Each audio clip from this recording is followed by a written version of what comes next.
ሱካር ይሄ አሜን መካከለኛ ክሊኒክ ላይ ሱካር አለባት ተብሏል። የኔ ጌታ አሁን ይሰርዛል። ምንድነው ያሉሽ? ሱካር ሲደርሷል አሉ። ሱካር በጣም ነው ዛሬም አይቻለሁ።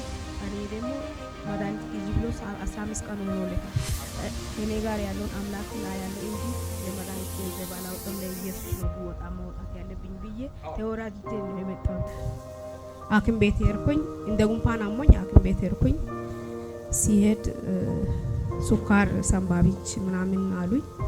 እኔ ደግሞ ጌታዬን በጣም ስለሚያምን ይሄ እኔ ላይ ሊሆንም አይችልም ብዬ አላመንኩም። እሱ እንደዛ ብሎ ሲሰጠኝ ወረቀቱ መድኃኒት ከውጪ ግዘኝ ብሎ አክሙ ሲሰጠኝ 5 ቀን ኮንትራት ናርፌ ለሌላ ጉንፋን ምናምን አለሽ 5 ቀን ኮንትራት ወስጃለሽ፣ ይሄኛው የሱካሩን ደግሞ ከውጪ መድኃኒት ትገዣለሽ ብሎ ወረቀቱን ጽፎልኝ ሰጥቶ ነበር።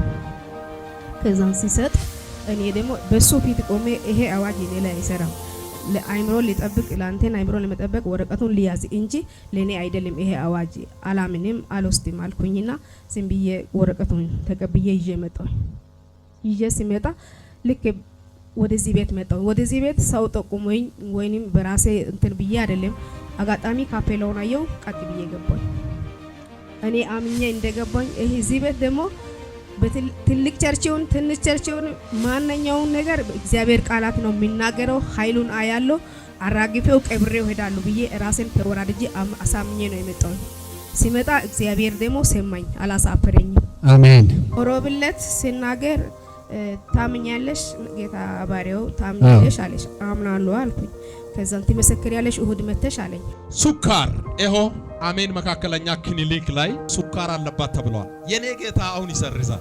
ምንድነው ያሉሽ? ሱካር ሲደርሷል አሉ። ሱካር በጣም ነው ዛሬም አይቻለሁ። እኔ ደግሞ መድኃኒት ግዢ ብሎ 15 ቀን ሆኖለታል። እኔ ጋር ያለውን አምላክ ላይ ያለው እንጂ የመድኃኒት ገንዘብ አላውቅም። ለኢየሱስ ነው ወጣ ተወራጅቼ ነው የመጣሁት። እኔ ውስጥ ያለው እግዚአብሔር መንፈስ ከሆነ ጠዋት ሄደሽ ተመርመሪ የለሽ አላካታ አለ ተብሎ ማተብ የተመተበት ላይ ይኸው ተመልከቱ።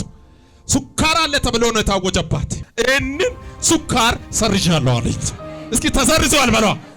መንፈስ ቅዱስ እንዲህ አለኝ፣ ከዚህ ልጅ ላይ የተደገመው ድግምትን አቃጠልኩ አለኝ። ስሟ ላይ የተሰራውን አቃጠልኩ አለኝ። በስሟ ላይ የተደገመውን አቃጠልኩ አለኝ። በኢየሱስ ስም ከዘሯ የመጣ ዲኤንኤ ላይ የተቀመጠውን በሽታውን የኔ ጌታ አቃጠልኩ አለኝ። እስኪ ተቃጠለ ባሉት በጣም በሚገባ አልኩኝ። እኔም አምኜ ሄድኩኝ። እሱም አምኖ ሰጠኝ። የተቀብዬ ይዤ ሄድኩኝ። ከዛን ሮብ ሄድኩኝ፣ ሐሙስ ዋልኩኝ፣ ዓርብ ዕለት ጤና ጣቢያ ሄድኩኝ፣ ተመረመርኩኝ። ኖርማል ነሽ ተባልኩኝ። ለጌታ ኖርማል ነሽ ተባልኩኝ። አዋጅን በአዋጅ የሚሽር አምላክ እዚህ ቤት አለ። በሐኪም የታወጀ አዋጅ፣ ጠላት ያወጀው አዋጅ እግዚአብሔር ደግሞ አይሆንም ብሎ ገለበጠው። በማስረጃ ነበር የመጣችው፣ እግዚአብሔር ደግሞ በማስረጃ ገለበጠው። ስለዚህ በዚህ የሚሰማ ሰው ነው ምን መልእክታለሽ? ምን ትያለሽ? ብዙ ሰው እንግዲህ ቤቱን አይቶ ሁኔታ አይቶ ከሁኔታ ጋራ እግዚአብሔርን ይለካል። እግዚአብሔር ደግሞ አይለካም፣ እግዚአብሔር አይገመትም። እግዚአብሔር በትላልቅ ስፍራ በተመረጡ ቦታ አይደለም፣ እግዚአብሔር በመረጣቸው ሰዎች እግዚአብሔር ይሰራል። ስለዚህ እግዚአብሔር የመረጠው ትውልድ እዚህ ቤት አለ። ክብር ለኢየሱስ ይሁን። ምን ትያለሽ? ምን መልእክት አለሽ? በራሴ ድኛለሁ። ሲመጣ ወረቀት ይዤ ሲመጣ እናንተ ሁላችሁም አይታችኋል። ማዳን እዚህ ቤት አለ። ማዳን በንግግር ሳይሆን በአካል አለ። አካል ለብሶ አለ። አሜን። በባሪያው ቆሞ እግዚአብሔር ምክንያታችሁ እናንተ እግዚአብሔር ምክንያቱም ማመን ያለባችሁ የሚናገረው ሰው ሳይሆን እግዚአብሔር በራሱ መጥቶ እዚህ ጋር ቆሞ አይናገርም።